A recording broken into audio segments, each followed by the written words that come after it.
used to eat a lot of weird lunches. We won't talk about the contents of those. Bring up the lunches, didn't you? My diet's improved since meeting this man. Hey, I'm Alex 𝙒𝙩. I'm a producer, mixer, and engineer. I'm Ruven, and I'm a recording artist from Virginia. We met about 4 years ago now in the kitchenette of a studio in South London. Every studio has one. And yeah, and just said, oh, you guys should just jump in a room together and see what happens. Yeah. I was visiting London for the second time that summer. Yeah. And you had just... I just sort of moved over. You just moved here, yeah. Yeah. I had a bunch of like demos of songs that were in varying states of completion. And I think what I thought I needed was just like, I need to just record some real instruments on a bunch of tracks. But really, I think you heard a lot of that stuff and kind of interpreted like a way to just elevate all of that music. Yeah. I think all those songs that I was writing at that time were very like space themed, very imaginative, speculative. Yeah. So we if I recall, the theme for it was like a space funk odyssey. Yes. And it was very much thematic.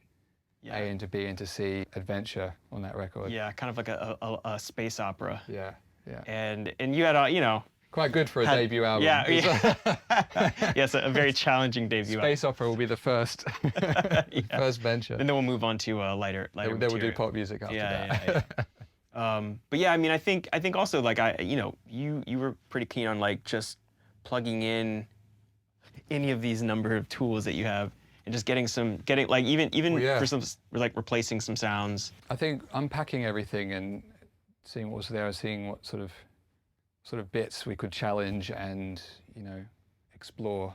Yeah. So we were like sat on the floor, I remember, with all the synths just plugged in at our feet, and we'd sort of like walk over to one, sit down and see what sort of comes out of it and just like repackage a lot of stuff that was there. That was a lot of fun. That is a lot of fun. I like working that way. I think a lot of times, you know, as someone who's both an artist and producer, sometimes when I just want to be the artist and let someone else do the production or kind of handle more of that, then there's often like a sort of hesitation to like plug more stuff in. Just like, oh, this is the sound. Whereas like, I think what's nice about working with you is like, yeah, let's just like literally see what happens and we just experiment. Which sounds like this. Hey, can I get a loose memory? That sound. Yeah, what is that? What is it? Well, it almost feels like an orchestral swell. Yeah, it's from memory, the whole track condensed, played through the cassette, which wasn't working properly at the time, had a really high noise floor and had a feedback loop because it's circuit bent. Wow. And it was sort of riding the track in on itself in like every sort of transition. That's the whole song compressed into like 1 second? Yeah, it's like the song sort of sped up, slowed all the way down, and then like hyper compressed. I don't remember that happening, but that's pretty incredible. We're laying on a floor somewhere with synths around our feet, I think. It's probably very late at night that we came up with that. Sick. It's kind of proof of like the production could kind of do anything as long as it's in service to the song, you know, and a lot of times I'll have heard it one way and you will always identify like a couple things that like maybe I thought were like, oh, that's just like a little, you know, a little accent or something. You're like, no, that's actually like the hook, or like that's that's a motif or something. And like really High Time. The one thing that really hit me with this demo you sent me was the High Time hook. And I think it happened once, and I remember just like saying, dude, this needs to be across the whole track. This is the hook. Yeah, and I had it sort of just as like an intro before. It was a slow intro, sort of an affected vocal, slow intro. It was like the 10 BPM slower, I think. Yeah. And then it ended up being a major part of the hook throughout the track. It sounds like this. Chasing down a racing mind. Low tide, got stuck in the channel, got a whole night to be free, to be stranded, and it's high time for some air. I need some air too. It has real melancholy attached to that. That sort of influenced a lot of the sounds happening around it as well. The bridge section has the same hook we've been hearing throughout, but we have it going through a tape machine in reverse. And I think my chaos pad as well. Yeah. Like that glitchy, sort of reversed. just reaffirming the melody as well underneath a sort of more dense instrumental.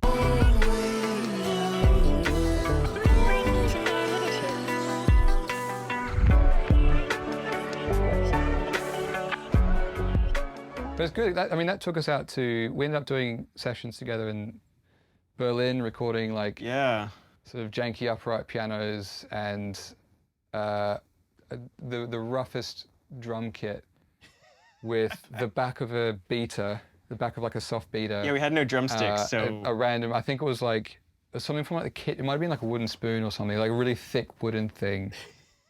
And then we just got like this great drum sound, 3 mics.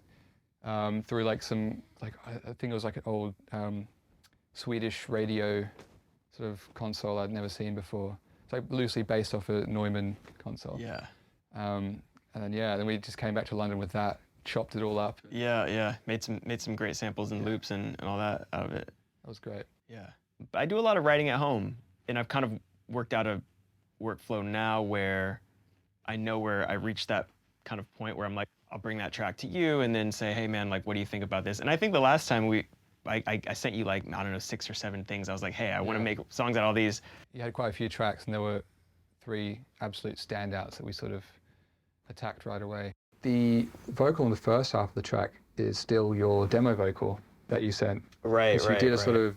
I think I recorded some of those vocals when I was back in the States, and then I just sent you like. Yeah. And I'd done a few takes, comped it together, and I was like, I like this one. Just send it to you, and I was like, yeah, let's throw it in there. Had a really nice, charming bedroom, hotel room, SM7 sort of vibe. Which was really enjoyable. Hey, can I get a loose memory? Oh, you won. Lying through my teeth, gotta hold my tongue. This is fun, and you're all so beautiful. But I gotta run. But yeah, often, you seem to be writing with a guitar in your hand, which is really nice. There's often a clear structure to how you've written something.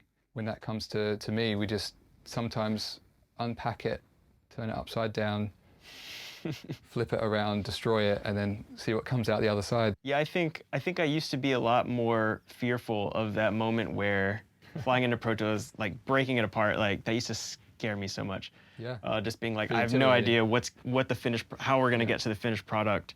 But now I have this faith that we are gonna get there, and I think that's because we have a very similar musical Totally. sort of sensibilities about, and I think that comes from a lot of things that we both like just musically. We always seem to line up in the direction, no matter where it starts and ends up. I think we also kind of were able to get this sort of psychedelic elements out of the like digital synths that we kind of processed with a lot of analog outboard gear. That's it. Everything sort of left the computer in one way, shape, or form. Yeah. And came back in a different shape or form as well. But the other hook was bass guitar. We recorded bass guitar through the whole track, just riffing and jamming. And then there were 2 bits you played at the end that just sort of really stuck out. And we're playing it through just a load of like flanger phaser pedals, just being really silly.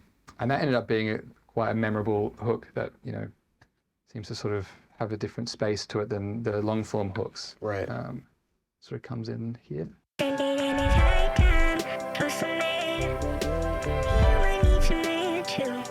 The return of the bass solo. Return of the bass solo. So it's just a heavy chopped bass solo that by the end of the track you get more of it. So like kind of all the real instruments we made, we kind of destroyed the sound. Totally. and all of this sort of synth stuff was like quite hi-fi sounding. Exactly. Light and shade. Yeah.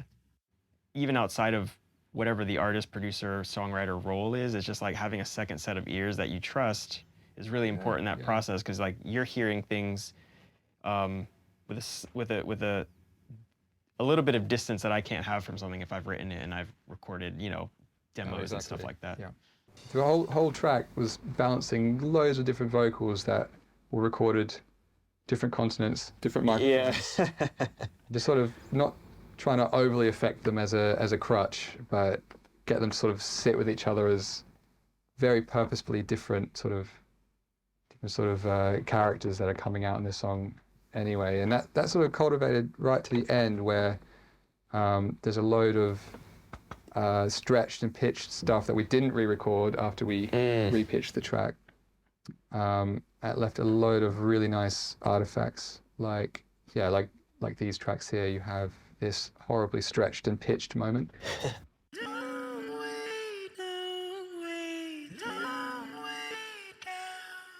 It's really like the way that sort of glitched out in a really musical sort of way.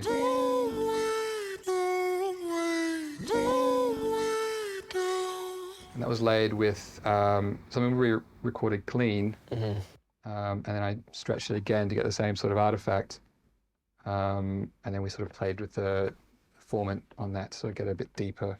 Yeah. Sort of. I think also like just the way that we kind of treated the song in all of its kind of parts, more like a collage and sort of embracing all the different kind of elements that were part of it, and then figuring out like what was needed and what was sort of adding, what was taking away. Exactly. It kind of does play into the theme of the song too, which is kind of about like anxiety and sort of, you know, the sort of overwhelmingness of the modern world, and this kind of plays into that because we're using these like, computer parts and things that sort of make you feel like you can hear the technology, but also trying to sort of turn it into something that feels more organic, you know. Yeah.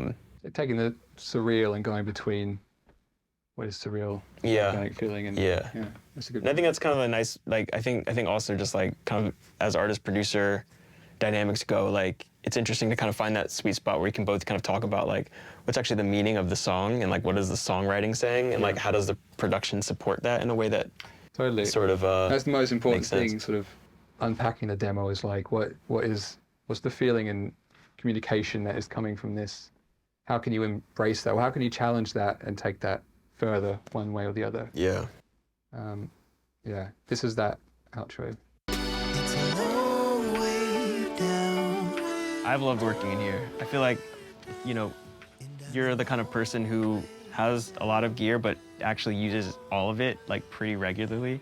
And I think being able to have it all at like arm's length and just like plug and play and ready to go is really fun creatively. That's great. Because we've just been able to like, you know, very quickly, like the other day, just like plugging in that old tape machine and you know, the chaos pad is ready to go. So like all these little tools that are kind of part of your, like, I won't even say signature sound, but have it ready to go and, you know, yeah, hands-on and options with some limitations, so you can sort of go for what you want to go for and just have it there when it's ready. Yeah, no like creative obstacles when you like need to plug a synth in or something, you know. Slight step up from putting all the synths on the floor and stepping on them, but that's I still like doing that as well. We'll get back to that. We'll get back to that. Yeah.